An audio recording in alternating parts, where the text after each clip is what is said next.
What if World War II ended before it really began? It's Berlin.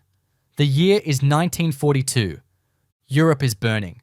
France is under Nazi control. London is still smouldering from air raids. The Soviet Union is being carved up like a turkey. And in the middle of it all, Adolf Hitler.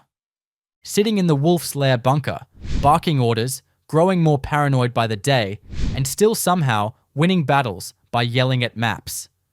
His generals are terrified of him. His dog's probably terrified of him. And the world? It's terrified of what he'll do next. But then something strange happens, because on a quiet evening in the North Atlantic, a US Navy submarine surfaces. The hatch opens, and out climbs a SEAL team.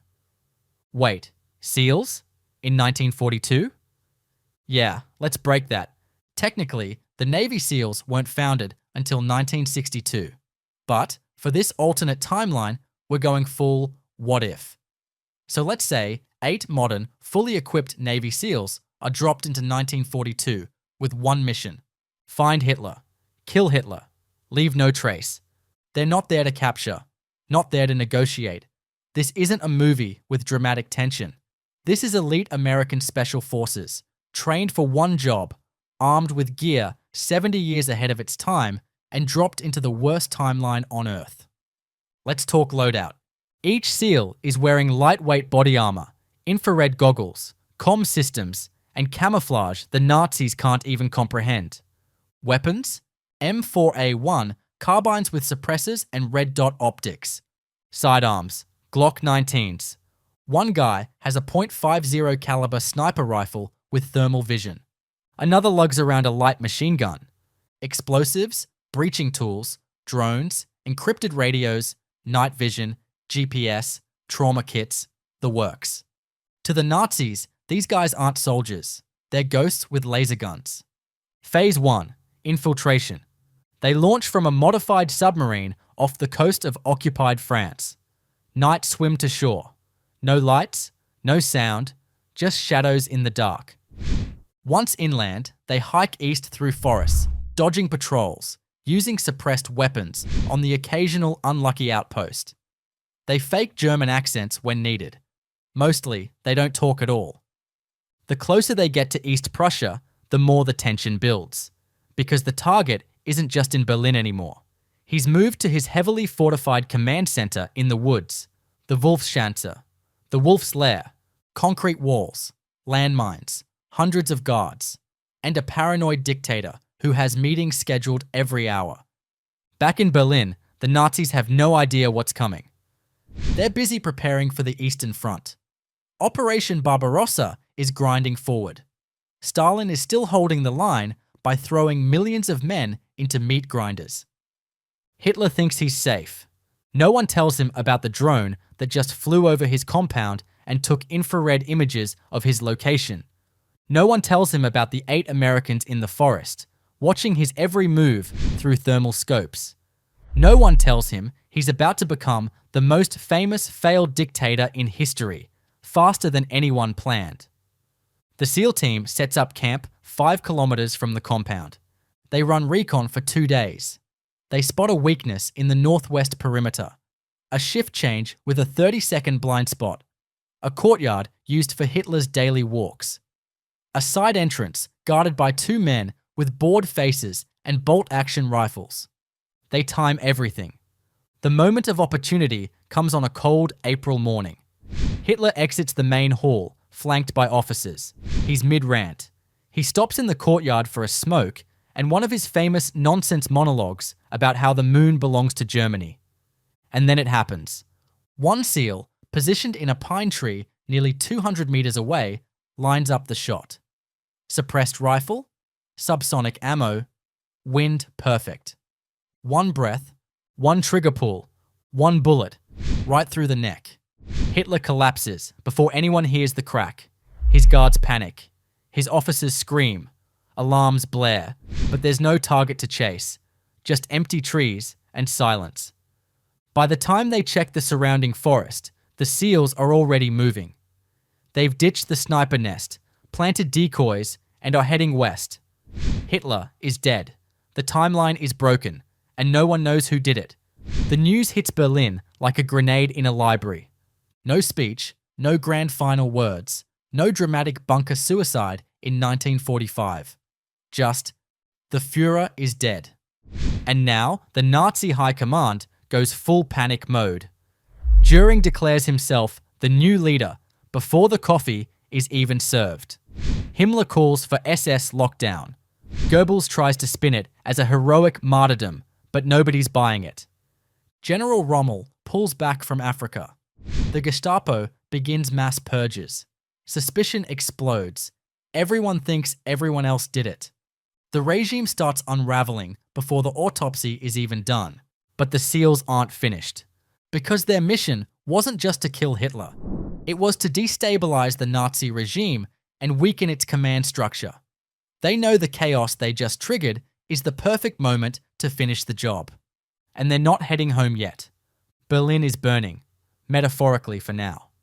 Adolf Hitler is dead, shot in the neck in his own courtyard. No trace of the assassin, no witnesses, no shell casing. Just one collapsed dictator and a power vacuum so big you could park a tank in it. Germany has officially entered its headless chicken phase. Let's talk aftermath. With Hitler gone, the Nazi leadership does what any good fascist regime would do. It starts eating itself alive. Hermann Göring declares himself supreme leader before the body is even cold. Heinrich Himmler mobilizes the SS and starts arresting rivals. Joseph Goebbels launches a massive propaganda campaign calling Hitler a fallen god and himself the voice of victory.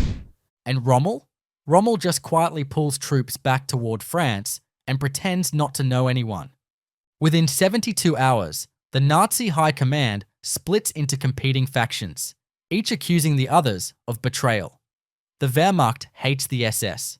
The SS hates everyone. The Luftwaffe isn't sure if it's even part of the conversation. Welcome to Nazi civil war. Meanwhile, the Allies are confused, but thrilled. The Americans pick up chatter from intercepted radio signals. Hitler, dead, sniper, no confirmation. Roosevelt thinks it's a hoax. Churchill calls it a divine misfire of extraordinary precision. Stalin doesn't care who pulled the trigger. He tells his generals to push west now.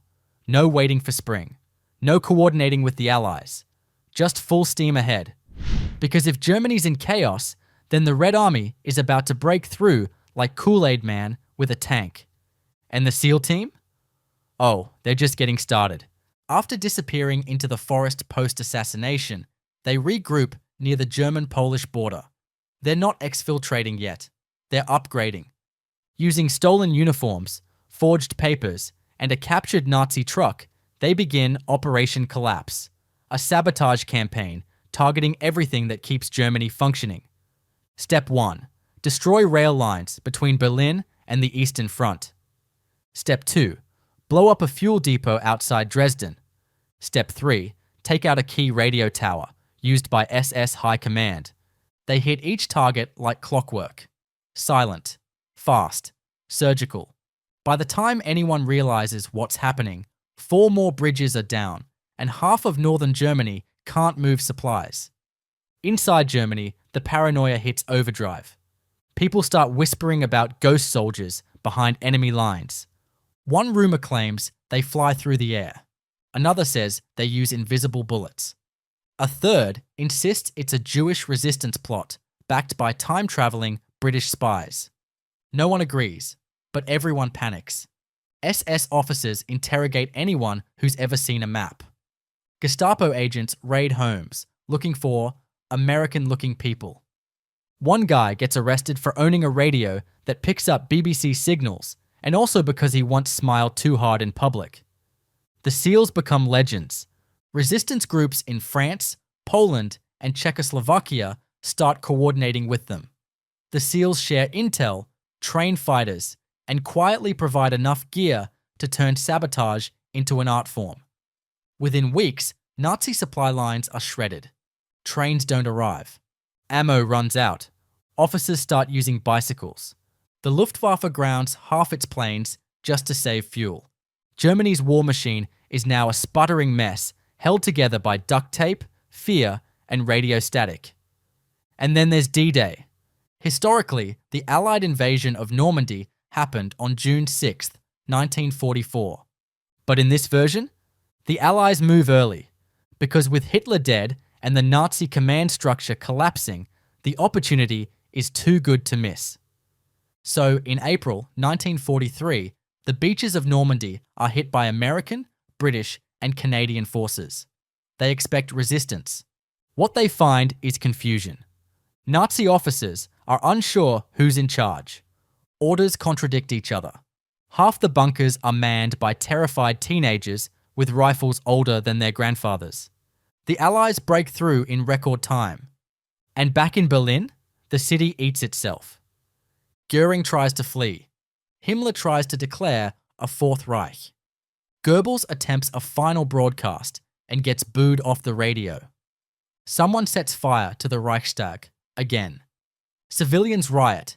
Soldiers desert. Generals start surrendering in bulk. By the time the Allies reach the German border, Germany is already done. They don't take Berlin by force. They just show up and ask if anyone's still in charge. The answer is, not really. The SEAL team exfiltrates, quietly. They make it to neutral Switzerland. From there, they're picked up by a British plane and flown to London, where no one knows who they are. No medals, no parade. Just a blacked out file and a quiet, well done from someone who definitely doesn't exist. The year is 1943, and Nazi Germany is done. What was once a terrifying, mechanized empire is now a fractured disaster run by paranoid meth heads with no leader and no plan. The assassination of Adolf Hitler by a Navy SEAL team has shattered the Nazi hierarchy like a dropped porcelain swastika. The Third Reich has become the third joke. Let's look at the endgame. With the Allies pushing hard from the West and the Soviet Union bulldozing through Eastern Europe, Germany becomes a sandwich, and not the good kind.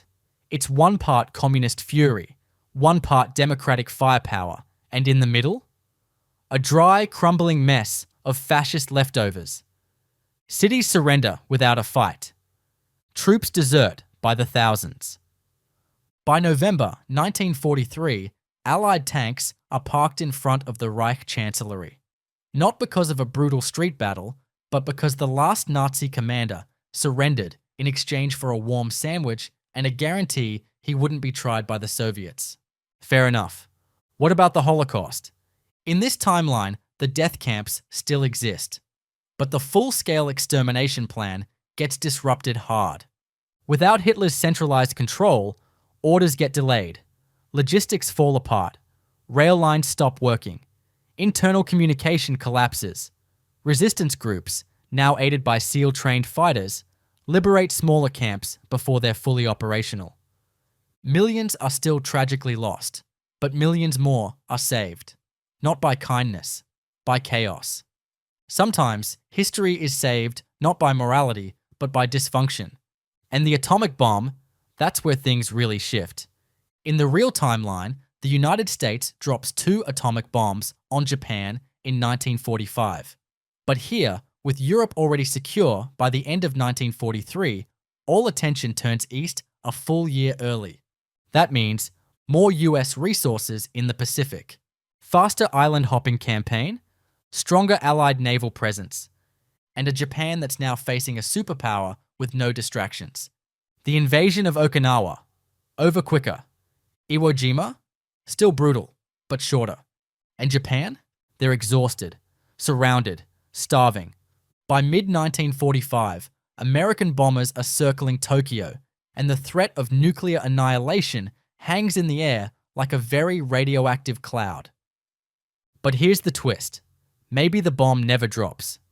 With Germany out early and Japan surrounded, Truman has more leverage.